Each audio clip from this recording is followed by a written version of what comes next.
এই মুহূর্তে সৌরভ রয়েছেন শাহজাহানের যেটা খাস তালুক সরবেরিয়াতে, যেখানে কালকে বিরাট কাণ্ড ঘটে গিয়েছিল, প্রায় অভাবনীয়। সৌরভ, আজকের সকাল থেকে কি ধরনের পরিবেশ গোটা সরবেরিয়া জুড়ে? দেখো, সরবেরিয়ার আকুঞ্জিপাড়া মোড়ে এই দিনের যে পরিবেশ, সেই পরিবেশের ক্ষেত্রে কোথাও কিন্তু এখানকার সাধারণ মানুষের মধ্যে সেই বার্তা গিয়েছে যে সংবাদ মাধ্যমের উপরে আক্রমণ, ইডির উপরে আক্রমণ, সিআরপিএফ জওয়ানদের উপরে যে আক্রমণ যে মাত্রায় হয়েছে সেটা কিন্তু ঠিক কাজ হয়নি। এবং সেই জন্যই কিন্তু কালকে যে আগ্রাসী মনোভাবটা দেখা গিয়েছিল, তার পরবর্তী যে একটা এফেক্ট থাকে, একটা আফটার এফেক্ট থাকে, সেখানেও কিন্তু তারা কিন্তু দমার পাত্র ছিলেন না। সেখানেও তারা তাদের অবস্থানে অনড় ছিলেন।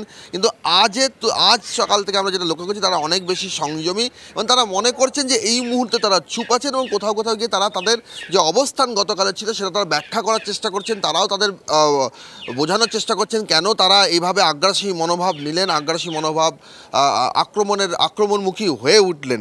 কিন্তু সেই সবের মধ্যেও কিন্তু যে প্রশ্ন উঠছে, শেখ শাহজাহান কোথায়? কারণ তার অনুগামীরা দাবি করছেন যে শেখ শাহজাহান নির্দোষ, তিনি এমন কিছু করেননি যে ইডিকে এখানে রেশন দুর্নীতি কাণ্ডের সঙ্গে তাকে তদন্তের অভিযানের ইডিকে আসতে হবে। তার প্রশ্ন হলো শেখ শাহজাহান কোথায়? শেখ শাহজাহান কেন নিজে এসে নিজের অবস্থান ব্যাখ্যা করছেন না? তিনি দোর্দণ্ড প্রতাপ নেতা, তিনি দাপুটে নেতা, তাহলে তিনি প্রকাশ্যে এসে কেন এই পুরো বিষয়টাকে খোলসা করছেন না যে কোথা থেকে কি ঘটনা ঘটেছে? আর সেই জায়গার থেকে অনুগামীদের বক্তব্য হচ্ছে যে ঠিক সময় তিনি এখানেই আছেন, এলাকাতেই আছেন, ঠিক সময় আত্মপ্রকাশ করবেন শাহজাহান শেখ। এবং সুন্দরবনের বাঘের সঙ্গে তুলনা করা হচ্ছে।